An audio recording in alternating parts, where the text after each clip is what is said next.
Imagina só as ruas de Paris lá em 1871. Barricadas feitas de móveis, trabalhadores no controle de tudo e, tipo, o governo oficial fugindo apavorado. Olá, sejam muito bem-vindos à nossa imersão de hoje. É um prazer ter quem está ouvindo aqui com a gente. Hoje a missão é dissecar como essas ideias radicais do século XIX saíram dos livros e simplesmente incendiaram a Europa. E logo de cara já destaco que toda a nossa análise de hoje segue os estudos brilhantes do professor Jotinha. O que é fascinante aqui é exatamente a evolução dessa revolta, né? A sociedade passou de uma fúria mais, digamos, instintiva para a criação de teorias sociais hipercomplexas no intervalo muito curto de tempo. Certo, vamos desempacotar isso então. Porque muita gente acha que o ludismo, lá no século XVIII, era só um bando de gente furiosa quebrando máquinas sem motivo nenhum. Exato. Como se fosse um vandalismo cego, sabe? Pois é. Mas era, na verdade, uma estratégia super racional de ação direta, especialmente num mundo onde leis trabalhistas simplesmente não existiam, não é mesmo? Com certeza. Só que quando quebrar a máquina parou de causar aquele efeito prático desejado, a tática teve que mudar. O cartismo, por exemplo, tentou uma via mais institucional. Aquela coisa de mandar petições formais lá para o parlamento, certo? Isso. Mas a opressão industrial era tão brutal que pedir educadamente ao quebrar teares já não dava conta do recado. A revolta exigiu uma estrutura muito maior. O professor Jotinha divide muito bem as respostas ideológicas dessa época em três caminhos que formam uma matriz ideológica. Os socialistas utópicos, eles achavam que dava para convencer a elite pela razão, criando cooperativas pacíficas e apelando para o bom senso. Mas convenhamos, a burguesia não ia simplesmente entregar os anéis de boa vontade de um dia para o outro. Foi aí que Marx e Engels entraram meio que chutando a porta com o socialismo científico. A sacada genial deles foi tirar o foco do dever moral e transformar a coisa numa espécie de inevitabilidade matemática da história. Perfeitamente colocado. Eles diagnosticaram que não era falta de bondade, era o sistema operando como deveria. A engrenagem precisava de uma revolução consciente contra a burguesia. O caminho ia do controle transitório do Estado até chegar no fim dele, que seria o comunismo. Só que, correndo por fora dessa ideia, a gente tinha o anarquismo. O anarquismo olhava para essa ideia de usar qualquer forma de Estado como transição e dizia, nem pensar, de jeito nenhum. Exatamente isso. A ideia do anarquismo era o fim imediato de qualquer autoridade. O plano era pular direto para uma federação de comunas independentes, totalmente baseadas na autogestão absoluta desde o dia zero. Mas olha a ironia gigantesca de toda essa história. Enquanto todas essas cartilhas e teóricos operários gritavam pela União Internacional dos Trabalhadores, sabe, meio que ignorando as fronteiras, os governos da Europa estavam fazendo o oposto exato. Pois é, novas fronteiras sendo forjadas a ferro e sangue. Esse choque de realidade é o verdadeiro motor geopolítico da época.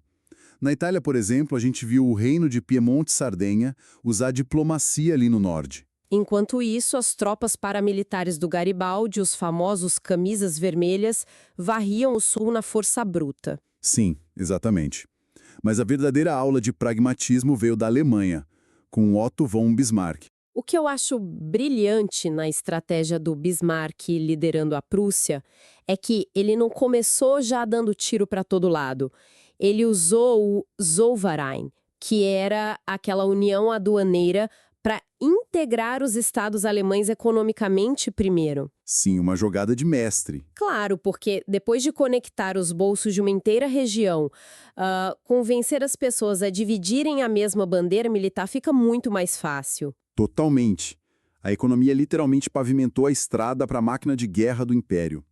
E aí sim vieram aquelas vitórias militares cirúrgicas contra a Dinamarca, contra a Áustria e, claro, o golpe de misericórdia contra a França. Que é onde o jogo vira, né? Esse é o efeito dominó. Porque essa derrota na Guerra Franco-Prussiana derruba o Napoleão III, o que acaba deixando a França num vago de poder gigantesco. Um caos total na estrutura.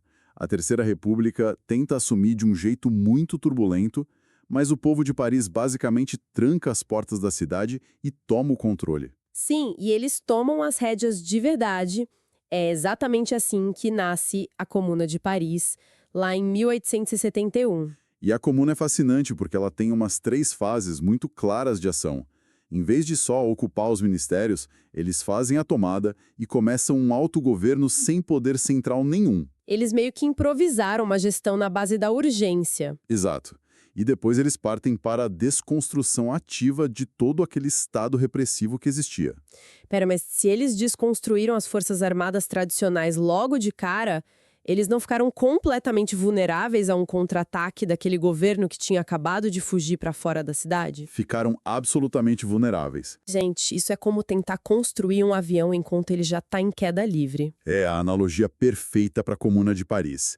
Eles tinham ideias libertárias incríveis de autogestão, mas não tinham a ordem, o tempo e muito menos a blindagem militar para sustentar aquilo de pé.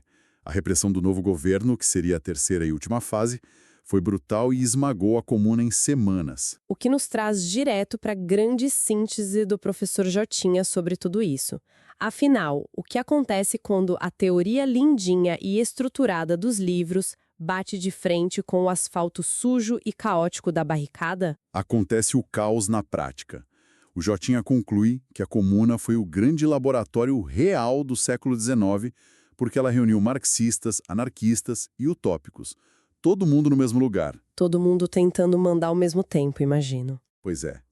A diversidade radical deles dificultou muito qualquer ação estratégica unificada. Foi um laboratório super efêmero de liberdade que a falta de unidade simplesmente não conseguiu proteger da realidade bruta. Testar ideias no fogo cruzado muda tudo, né?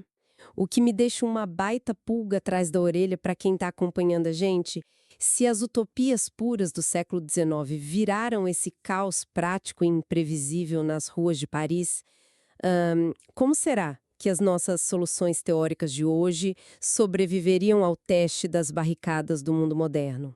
Fique aí a reflexão. Um abraço para todo mundo que acompanhou a nossa imersão profunda de hoje e até a próxima.